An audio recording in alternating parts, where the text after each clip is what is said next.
Père Christophe Rimbaud, bonjour. Bonjour. Et merci de vous prêter au jeu des questions-réponses aujourd'hui. Alors, je dis aujourd'hui parce que nous sommes jeudi 16 juillet et dans 4 mois, quasiment jour pour jour, sera lancée officiellement l'année Saint-Martin 2016. Alors évidemment, cette date, ce lancement est très important pour notre diocèse et vous allez nous expliquer pourquoi, mais c'est aussi un événement ailleurs et bien sûr en Hongrie. Alors, pourquoi fêter Saint-Martin en particulier en 2015 et surtout 2016? Parce que nous allons fêter les 1700 ans de la naissance de Saint-Martin. Et à partir de ce moment-là, nous ne devons pas rater le rendez-vous, 20 ans après les grands événements qui ont marqué notre diocèse. Saint-Martin, ici en Touraine, aujourd'hui tout le monde le sait ou presque, il est né en Hongrie, n'est-ce pas? Oui. Ceci dit, beaucoup de ceux qui nous écoutent ou nous écouteront l'ignorent. Donc les 1700 ans de sa naissance, c'est un événement aussi à son baptême. Bien sûr, non seulement à son baptême, mais aussi à Tours, et on imagine partout, parce que la figure de Saint-Martin dépasse des lieux précis. Oui, le lieu de sa naissance, oui, le lieu de sa sépulture, et en même temps, son rayonnement dépasse ces lieux. Et donc, il était tout à fait logique que le diocèse de Tours et toute la province et toute l'Église de France se mobilisent à cette occasion. Il est connu en France et à l'étranger.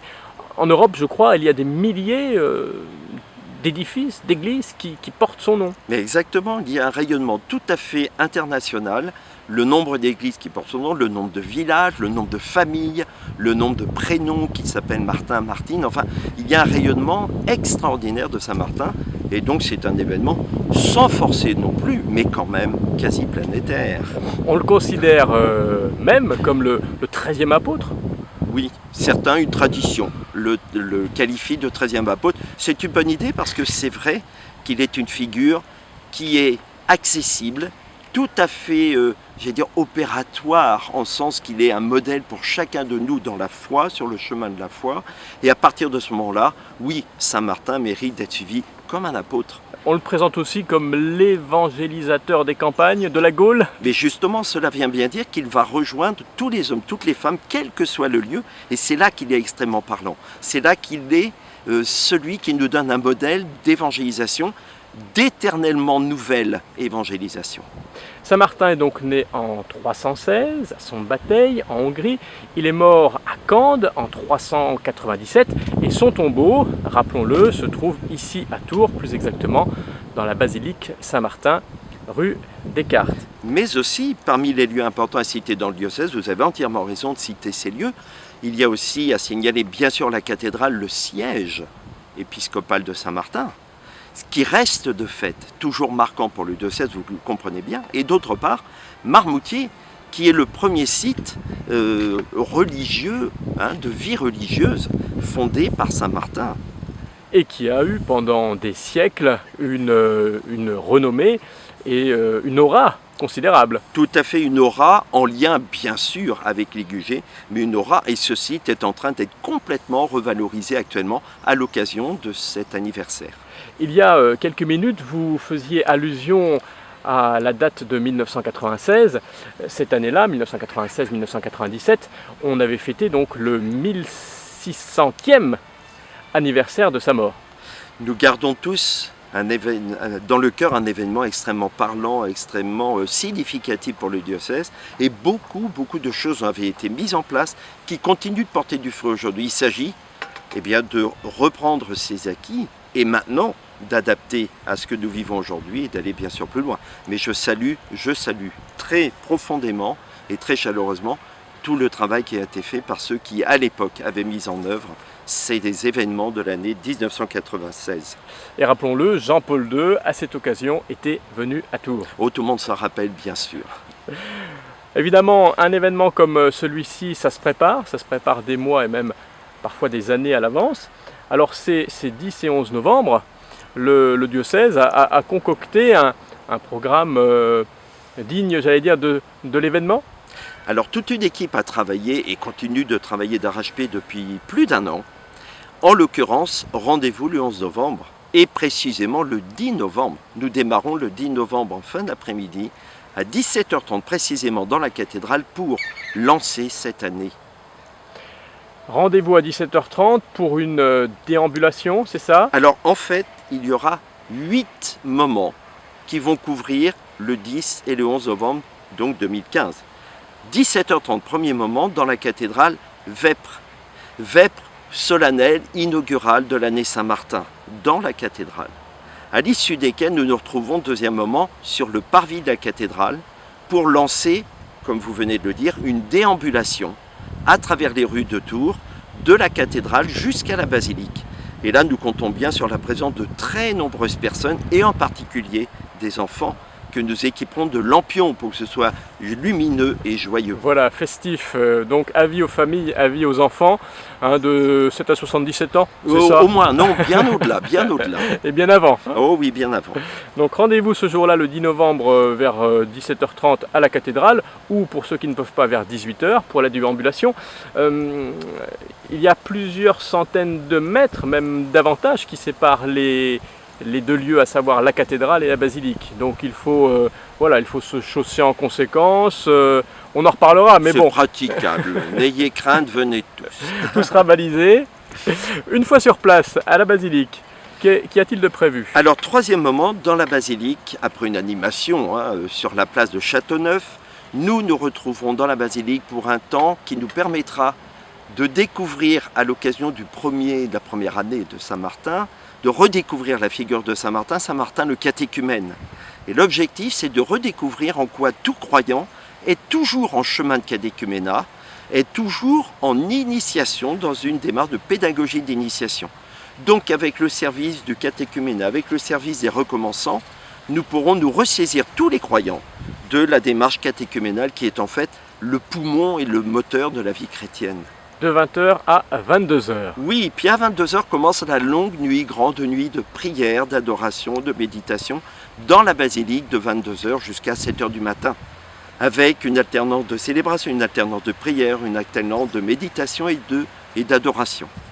À partir de 7h, n'oublions pas, nous serons le 11 novembre. Ça y est, nous y serons. Et là, le 11 novembre, ce sera l'occasion pour le 5e moment donc, de ce week-end de lancement. Ce sera l'occasion de rejoindre les différents lieux à travers tout le diocèse où sera célébré l'armistice. Et ce sera l'occasion de mettre en valeur la coïncidence entre la fête de Saint-Martin le 11 novembre et la signature de l'armistice. Et oui, ça tombe la même date. Et oui, et c'est certainement très parlant, parce que Saint-Martin est l'homme soldat de la paix. Et donc, l'armistice du 11 novembre, c'est d'ailleurs ce qui avait sans doute inspiré le maréchal Foch, qui était général à l'époque, c'est sans doute ce qui l'avait inspiré pour que la date du 11 novembre soit choisie pour l'armistice.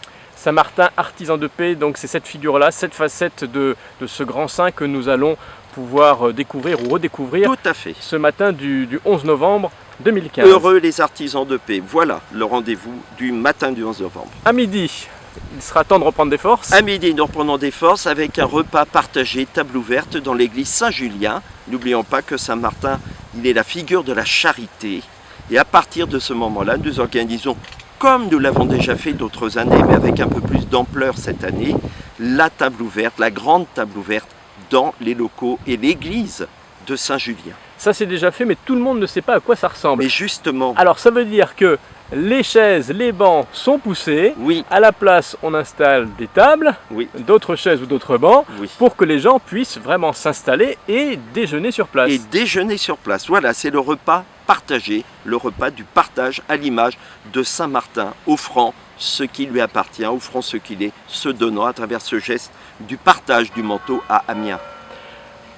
Laissons 1h30, 2 heures aux uns et aux autres pour Bien se sûr. restaurer, puis proposons-leur d'aller un peu plus loin. Alors tant qu'à faire une déambulation, mais cette fois dans l'autre sens, de Saint-Julien jusqu'à la cathédrale pour se retrouver à 15h30 pour la grande célébration solennelle de lancement et d'inauguration de l'année Saint-Martin.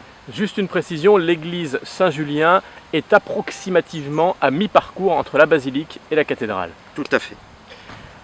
Sur place à 15h30, évidemment, il y aura du monde, beaucoup de monde, comme chaque année, encore plus, nous pouvons l'imaginer en 2015. Tout est prévu pour que tout le monde puisse trouver sa place chacun est invité, ne vous freinez pas, venez tous, vous serez les bienvenus.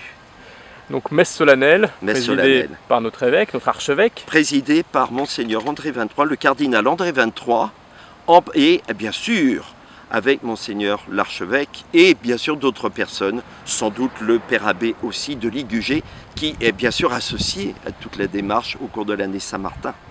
Monseigneur 23, rappelons-le, ancien archevêque de Tours. Mais voilà, c'est pour ça que je disais Monseigneur, mais bien sûr cardinal. Oui, nous on a gardé cette habitude. Voilà.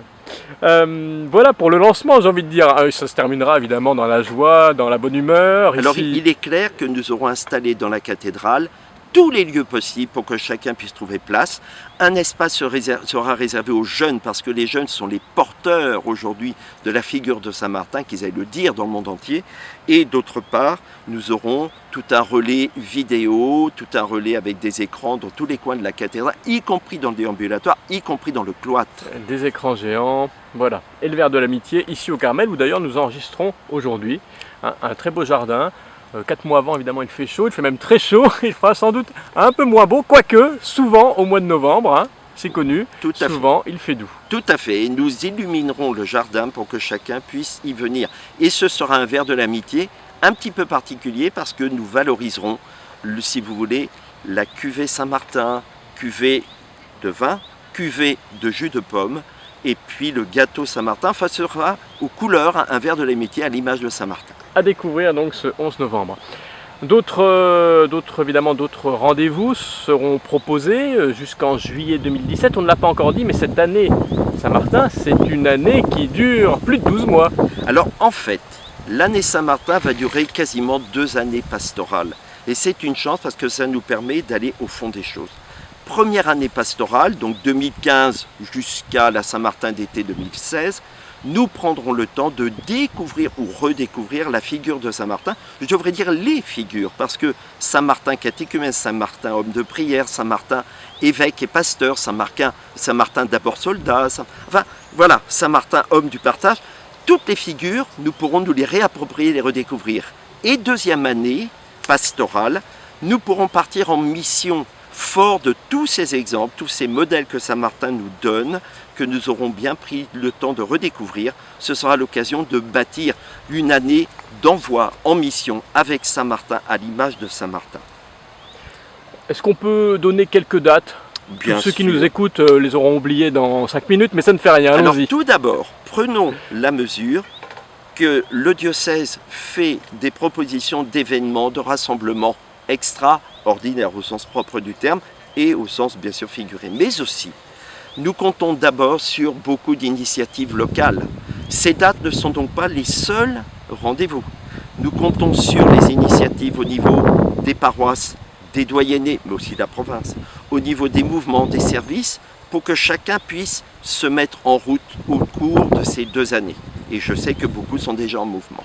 Cela étant dit, nous avons quelques événements qui vont être marquants. Après le lancement de l'année, le 10 et 11 novembre, nous aurons un rassemblement très important, début juillet donc 2016, à l'occasion de la Saint-Martin d'été, avec les familles qui seront réunies. Nous viserons plus particulièrement les familles. On parle à cette occasion de pique-nique géant. Mais pique-nique géant, exactement, tout à fait. Et puis il y aura d'autres rendez-vous en 2016, 2017. Signalons juste les prochains. Le Triduum de l'année Saint-Martin, donc ce sera pile au milieu du 11 au 13 novembre 2016. Le grand rassemblement qui se déroulera à Roche-Pinard sous le chapiteau ou dans le grand hall, ce sera du 25 au 28 mai 2017, c'est-à-dire le week-end de l'Ascension, à l'occasion duquel sera célébrée la confirmation de tous les jeunes du diocèse et d'adultes, avec une messe à dimension non seulement locale mais aussi internationale. Ce sera vraiment une messe d'envoi dans la dynamique de la 2e année pastorale. Et puis nous clôturerons début juillet l'ensemble de l'année Saint-Martin, début juillet 2017. Mais d'ici là, plein d'autres événements et activités auront eu lieu. Voilà, en 2015 par exemple, le congrès ici à Tours, le congrès national des directeurs diocésains de pèlerinage. Alors justement, le congrès national des directeurs diocésains de pèlerinage aura lieu ici en novembre 2015 Et dans le cadre de l'année Saint-Martin, ils seront bien évidemment aux premières loges. Ils seront très très investis ou impliqués dans le lancement de cette année Saint-Martin. Il y aura aussi un pèlerinage provincial des catéchistes, quelques jours après, de mémoire. Le 22 novembre, pour la province, l'ensemble de la province. Donc on attend plusieurs centaines de catéchistes. Mais bien sûr, pourquoi ne pas dire milliers après tout. Des collégiens à Cande également, Cande Saint-Martin, le 20 mars 2016. Là aussi, ils seront pas loin de 1000, enfin nous espérons, donc ce sera aussi un grand moment. Le pèlerinage annuel des confirmants aura lieu comme d'habitude à Lourdes, mais ce sera en avril 2016, cette année sur le thème de Saint-Martin bien évidemment. Et puis de nombreuses conférences, et puis de nombreux colloques, que ce soit dans le cadre des activités diocésaines ou que ce soit dans le cadre des activités universitaires. Voilà, différents organismes, et notamment la mairie de Tours, s'associent à cette manifestation. La mairie de Tours, le conseil départemental et le conseil régional, bien sûr. Sans oublier d'autres institutions comme les chemins de Saint-Martin, le centre culturel Saint-Martin, qui est impliqué aussi dans toutes les activités. Eh bien merci Père Christophe Rimbaud. Vous vouliez ajouter juste avant qu'on se quitte un petit mot. Pas fini. Il y aurait tellement de choses à dire sur Saint-Martin. J'ai encore 2 choses importantes à dire. Nous avons beaucoup à miser sur ces 2 années pour les activités de pèlerinage. Vous le disiez tout à l'heure, Saint-Martin, celui qui est allé évangéliser, qui a un rayonnement important, notamment en Europe, partout, eh bien, nous œuvrons à accueillir beaucoup de pèlerinages ici à Tours. Déjà, certains sont annoncés en provenance de Hongrie, en provenance d'Allemagne. Et de cela pendant 2 ans, toute l'infrastructure est prête, mais aussi beaucoup de pèlerinages sur les chemins de Saint-Martin. Donc nous sommes prêts de ce point de vue-là aussi, mettons-nous en chemin avec Saint-Martin. Et n'oublions pas que toutes les activités solidaires que nous pouvons organiser régulièrement, qu'elles prennent cette année une tournure extraordinaire grâce à Saint-Martin. En tout cas, un grand moment de fête, un grand moment qui nous permettra de nous mettre en mission avec Saint-Martin. N'oublions pas, le pape François dit que pour évangéliser, il faut avoir la joie au cœur, la joie de l'évangile. N'oublions pas que c'est aussi sans doute en méditant sur le patron de son ex-diocèse Buenos Aires, qui est Saint-Martin, qu'il a sans doute aussi mûri toute cette dimension de la joie de l'évangile.